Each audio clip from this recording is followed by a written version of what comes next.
বিজেপির পঞ্চায়েত সদস্যদের বাড়িতে দুষ্কৃতীরা আগুন লাগিয়ে দেয়। ঘটনায় এলাকায় ব্যাপক চাঞ্চল্য ছড়িয়ে পড়ে। লোকসভা নির্বাচনের মুখে বিজেপির পঞ্চায়েত সদস্যের বাড়িতে আগুন লাগানোর ঘটনায় ব্যাপক চাঞ্চল্য ছড়িয়ে পড়ে ঝাড়গ্রামে। বুধবার রাত্রে ঘটনাটি ঘটেছে ঝাড়গ্রাম জেলার গোপীবল্লভপুর 2 নম্বর ব্লকের বেলিয়াবেড়া গ্রাম পঞ্চায়েতের কুজরা গ্রামে। জানা গিয়েছে, গতকাল রাত্রে এই কুজরা গ্রামে আয়োজিত হয়েছিল হরিনাম সংকীর্তন। সেই সময় বিজেপির পঞ্চায়েত সদস্য রূপা পালই ও তার সপরিবারে দেখতে গিয়েছিল সেই হরিনাম সংকীর্তন। আর সেই সময় বাড়িতে কেউ না থাকার সুযোগ নিয়ে দুষ্কৃতীরা আগুন লাগিয়ে দিয়েছে বলেই অভিযোগ। গতকাল রাত্রে আনুমানিক 9টার সময় এই ঘটনা ঘটে। হরিনাম সংকীর্তনে থাকাকালীন ওই বিজেপির পঞ্চায়েত খবর পেয়ে ছুটে আসেন তৎক্ষণাৎ বাড়িতে। এসে দেখেন পুরো বাড়িটি দাউ দাউ করে জ্বলছে। স্থানীয়দের তৎপরতায় আগুন নেভানো সম্ভব হয়। আগুনে ভস্মীভূত হয়ে গেছে গোটা বাড়ি, মারা গিয়েছে 2টি ছাগল। এর পাশাপাশি বাড়িতে থাকা সমস্ত আসবাবপত্র, গুরুত্বপূর্ণ নথি পুড়ে ছাই হয়ে যায়।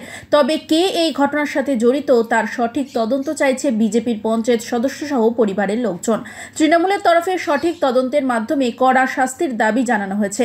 তবে লোকসভা নির্বাচনের আগে এই ঘটনায় ব্যাপক শোরগোল পড়ে গিয়েছে ঝাড়গ্রাম জেলা জুড়ে। এ বিষয়ে ব্লকের এক তৃণমূল নেতা মানিক মিশ্র বলেন, এই ঘটনা আমরা সমর্থন করি না।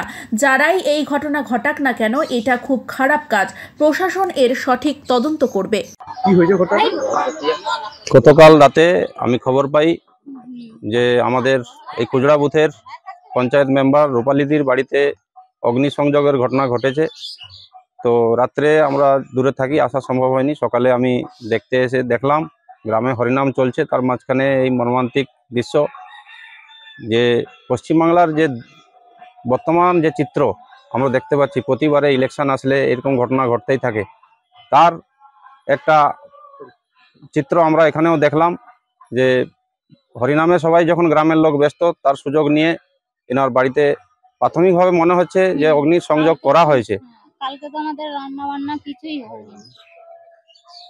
আমরা তো সবাই কে বা কারা লাগে কি মনে না, সে তো কে বা কারা লাগে কি মনে করছে? সেটা প্রশাসন তদন্ত করে দেখুক। গ্রামের লোকের সঙ্গে বা এনাদের সঙ্গে কথা বলে আমার এটাই মনে হলো যে এখানে আগুন লাগার কোনো প্রশ্নই নেই।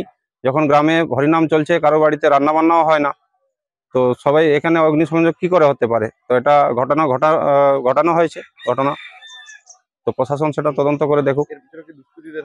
অবশ্যই এটা তো আমরা প্রতিদিনই দেখতে পাচ্ছি, প্রতিবারেই দেখতে পাচ্ছি ইলেকশন আসলে। যে ইলেকশন আসলে এই টাইপের ঘটনা পশ্চিমবঙ্গে ঘটতেই থাকে। প্রশাসন তদন্ত করে দেখুক। দুষ্কৃতী বা তৃণমূলের লোক, সেটা তো তদন্ত হওয়ার পরেই পরিষ্কার হবে।